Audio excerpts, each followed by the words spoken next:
We are officially in the final stretch of the year, and you know what that means. Holiday parties, family gatherings, and probably a little too much spending. But before we get caught up in all the festivities, I want to remind you that it's not too late to make some powerful moves with your money before the year ends. Here's the thing. You don't have to wait until January 1st to start improving your finances. The last few weeks of the year are the perfect time to reflect, reset, and take small but mighty actions that will set you up for success in 2026. So, in today's episode, I'm sharing 10 quick financial wins you can knock out before the ball drops on New Year's Eve. These are simple, achievable things that don't take a ton of time, but they can give you clarity, confidence, and momentum going into a brand new year. Hey there, I'm Rhea Reeves, and over a decade ago, I turned my life around through budgeting. I went from being an overspender deep in credit card debt to being the founder and full-time money coach of City Girl Savings. Now, I help women work towards their dream life and tap into their financial power one budget at a time. I fully believe you can live a life you love with a budget, and I'm living proof. The weekly City Girl Savings podcast focuses on the intersection of money and the City Girl lifestyle. Join me every week along with some special guests as I share my experiences, advice, and guidance on navigating life and money as an experience-loving millennial. Okay, so I'm actually going to break these 10 financial wins into segments. The first segment is cleaning up your finances. The second is focusing on wins that build momentum. And the third is reflecting and resetting your mindset. So let's dive in. First segment, cleaning up your finances. The first set of these financial wins focuses on financial organization. And I think starting with a little year-end financial cleanup is a great way to go. So the first financial win to achieve before the year ends is to review your 2025 spending. So I want you to actually take a look at where all of your money went this year. So pull up your budget, pull up your spending tracker, look at the spending categories or summaries from your bank and credit card companies, or whip out your statements. Did certain areas get out of control for you? Were there categories that you were consistently over in, like dining out or Amazon purchase or travel? The thing is, I don't want you to judge yourself. This isn't about you judging yourself. It's about getting real with where your money went so you can set better expectations for next year. Awareness is always the first step to change. Now, if you can't complete this exercise because you don't track your spending or it's too time consuming to review all of your past statements, your goal is to set up a tracking system for 2026. So I want you to actually get a system in place starting in 2026 where you can actually track your spending so that this will never be a problem for you. Now, my 12-week money coaching program actually includes an expense tracking system that I require my clients to follow. And this helps us see exactly where their money goes when we meet each week. Now, if you need this kind of support to get started, that's okay. Trust me, you're not alone.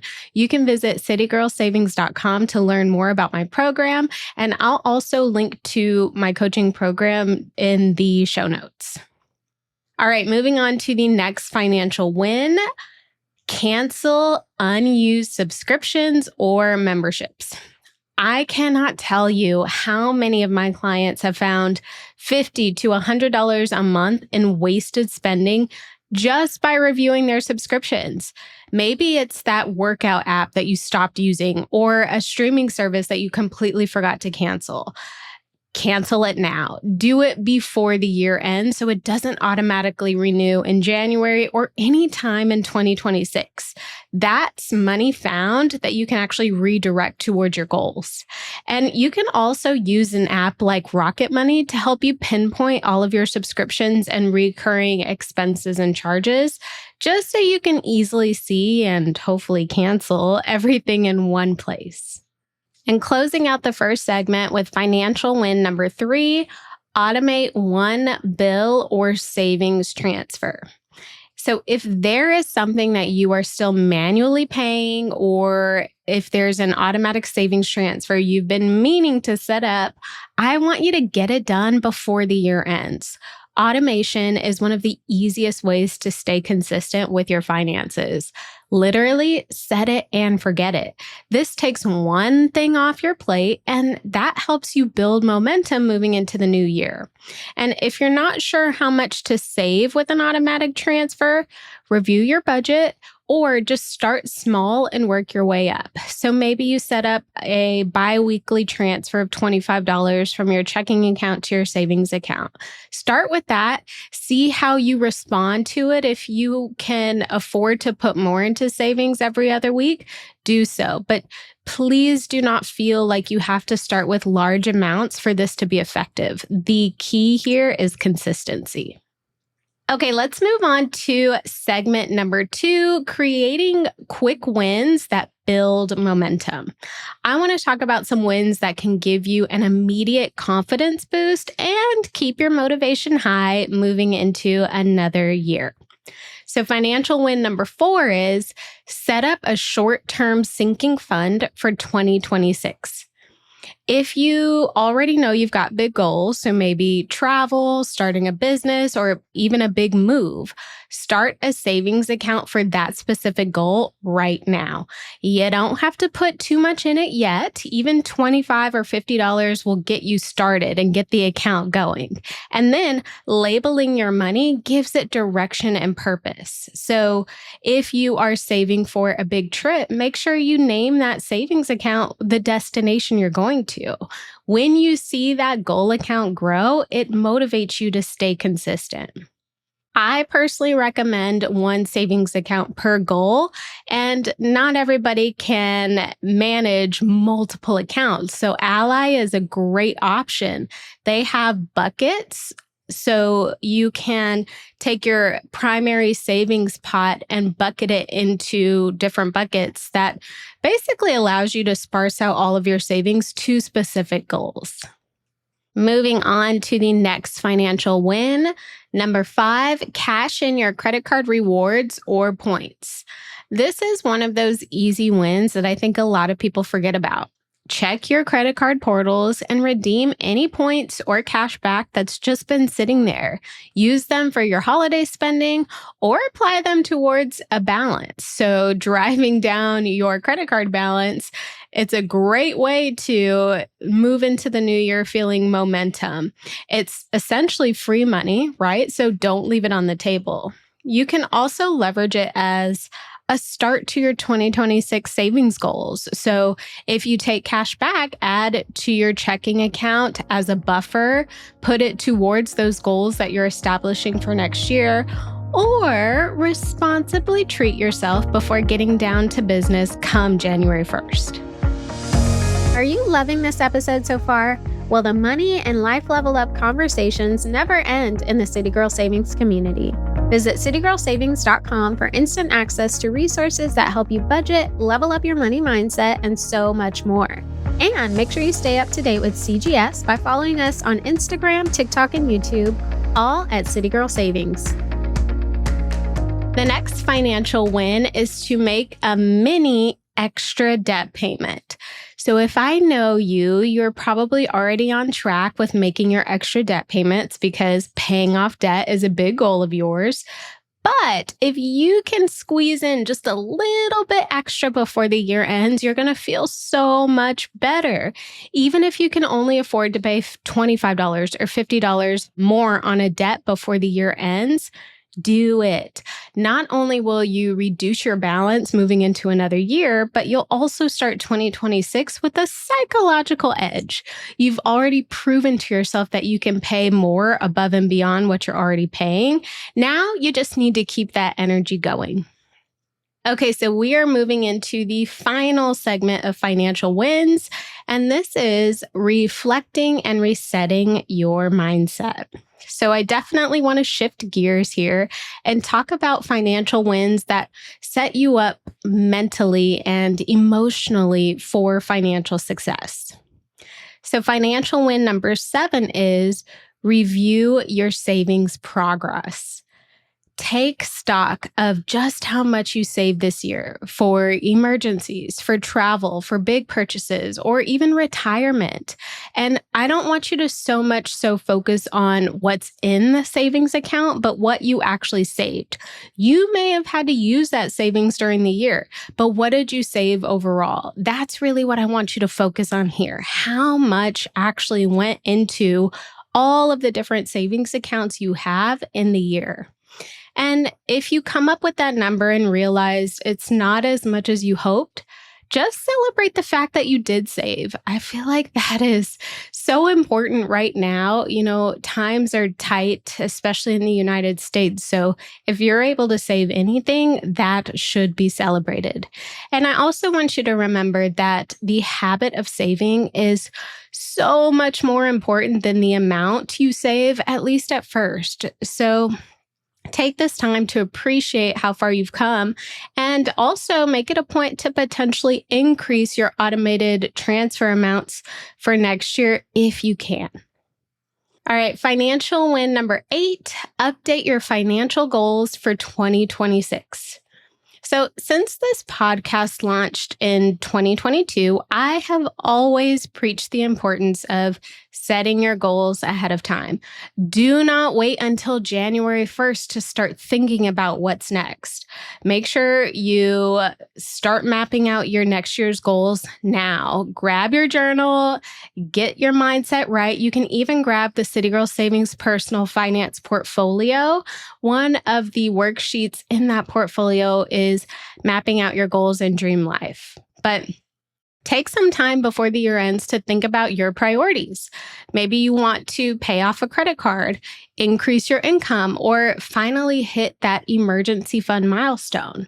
Writing your goals down makes them real. And the earlier you start visualizing what you want, the better prepared you'll be to take action in the new year. I do this myself. And in next week's City Girl Savings podcast episode, I'll actually be sharing my 2026 personal and business goals with you all. Okay, we're getting close here. Financial win number 9, reflect on your money mindset. So make sure you give yourself a little bit of uninterrupted time to get through this financial win. It's going to be worth it. But when you have a moment of peace and quiet and calm, I want you to ask yourself, how do I feel about money right now? Did I grow in discipline, or do I still find myself anxious or impulsive when it comes to spending? What could I do differently with my money? How can money help me reach the dream life that I have in my mind? Mindset work is the foundation of financial success. If your thoughts about money improve this year, I think that's something worth celebrating. But you're never going to know if that's the case if you don't take the time to actually sit and reflect. Now, if you find that your thoughts about money didn't improve this year, make that a priority to work on for next year, and make sure you do so with awareness and compassion. This is not about judging yourself. It's about getting you to a mental state where you are ready to take on more money in a responsible way. All right, financial win number 10. Celebrate your progress. I know I've mentioned this across the previous financial wins, but I think at the end of the day, as we wrap up another year, make sure you're celebrating the work that was done this year. And yes, this absolutely counts as a financial win. Too often, and I do this myself, we end the year thinking about what we didn't do, what we didn't accomplish, what didn't get done, instead of recognizing how far we've come. Maybe you paid down a little bit of debt. Maybe you created your first budget. Maybe you listened to this podcast all year and actually started taking your money seriously. Those things matter. So before you rush into setting new goals and thinking about what you're going to work towards next, take a moment to appreciate your growth. Gratitude builds confidence, and confident women make empowered money moves. If you take anything away from this episode, let it be this. You don't have to wait until next year to feel financially proud of yourself. These 10 quick financial wins I shared today can help you finish the year strong, feeling grounded, and ready for what's next. If you want a tool to help you review your finances and set goals for the new year, definitely check out the City Girl Savings Personal Finance Portfolio. I plugged it a little bit earlier in the episode, but it is the perfect resource for getting organized and feeling in control of your money. I will make sure to link to it in the show notes for you. And before I go, just a quick update to my loyal podcast listeners. The City Girl Savings Podcast will be taking a short break in Q1 of next year. So that means no new episodes will drop, but I will be sharing some of my favorite past episodes every single week so you can stay inspired and motivated as you kick off 2026. Make sure you're following City Girl Savings on Instagram at City Girl Savings, or subscribe to the newsletter so that you can stay up to date. I will link to that in the show notes. But then we'll be back with brand new episodes starting the first Monday in April, and I cannot wait to share what's coming next for the podcast and the community. If you have enjoyed this episode, take a screenshot, share it on Instagram, and tag me at City Girl Savings. I love seeing your takeaways and hearing how you're closing out the year on a high note. Small steps lead to big results, and you've still got time to make some wins in 2025. So until next time, cheers to closing out your year strong and stepping into 2026 with confidence and intention. Thank you so much for letting me be the money coach in your ear today. I hope you enjoyed this episode of the City Girl Savings Podcast and you feel empowered and motivated to take the next step in the journey to your dream life. Remember, if someone like me, a millennial who loves to travel, new experiences, and iced coffees can live a life they love on a budget, you can too.